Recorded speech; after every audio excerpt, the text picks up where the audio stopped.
Doctor Sanjay Kumar Shastri YouTube channel देखने वाले सभी प्रिय दर्शकों को दीपावली पर्व की हार्दिक शुभकामनाएं, अभिनंदन, स्वागत। बंधुओं, हमारे घर में चल रही लंबी बीमारी कैसे समाप्त हो जाए, हमारे परिवार के लोग दीर्घायु कैसे हो सके, घर के रोग किस तरह मिट जाए, उसके लिए हमें नरक चतुर्दशी पर ऐसा कौन सा उपाय करना चाहिए, आइए जान लेते हैं।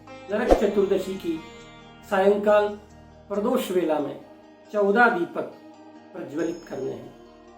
वे दीपक तिल के तेल के भी हो सकते हैं और शुद्ध घी के भी हो सकते हैं। वे 14 दीपक आप अपने घर के किसी कमरे में कोने में लगाएं। आप उसको मुख्य द्वार पर लगाएं, गौशाला में लगाएं, वृक्षों के सन्मुख लगाएं। सारे दीपक अलग अलग भी आप लगा सकते हैं और एक स्थान पर भी लगा सकते हैं। वे दीपक लगाते हुए जब सारे दीपक आप प्रज्वलित करके रखें, उन स्थानों पर रखते समय ये 14 नाम उच्चारित करने हैं जो भगवान यमदेव के हैं। तो पहला नाम लेना है ओम यमाय नमः,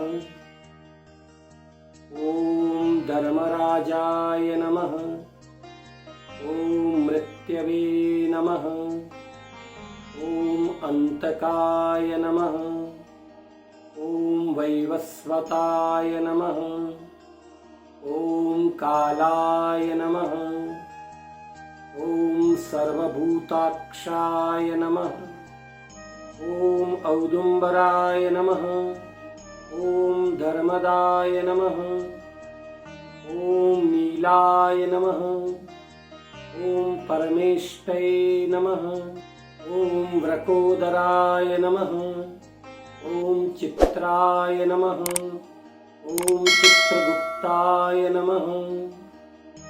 ये 14 नाम, ये 14 दीपक प्रज्वलित करके उन स्थानों पर जब आप रखेंगे तब आपको उच्चारित करना है।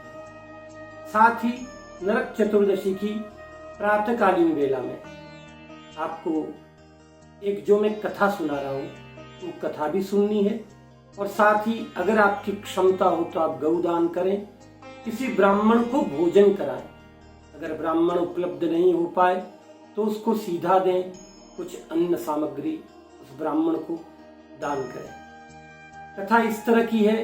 एक समय की बात है, सूत जी महाराज कहते हैं, एक बार धर्मात्मा राजा रंतिदेव का अंतिम समय निकट आ गया। उनके सन्मुख यमदूत आकर खड़े हो गए। रंतिदेव बोले, हे यमदूत, आप यहाँ पधारे हैं, इसका अर्थ है मुझे नरक में जाना पड़ेगा।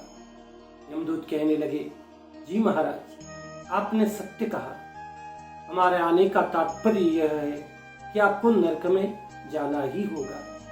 राजा रंतिदेव कहने लगे, हे यमदूतों, मैंने अपने जीवन में ऐसा कोई पाप नहीं किया जिससे मुझे नरक की यातना भोगनी पड़े। यमदूत कहने लगे, हे राजन, एक समय आपके यहाँ पर एक ब्राह्मण भूखा चला गया। भले एक क्षण के लिए ही सही, लेकिन आपको नरक दर्शन तो करना ही होगा। राजा रंतिदेव कहने लगे, हे यमदूतों, मुझे थोड़ा सा समय दीजिए, मैं अपने सद्गुरु से परामर्श करता हूँ। और वास्तविक अंत समय में एक क्षण के लिए भी सद्गुरु का सत्संग मिल जाए, परामर्श मिल जाए, तो वो सद्गुरु हमें तार देते हैं।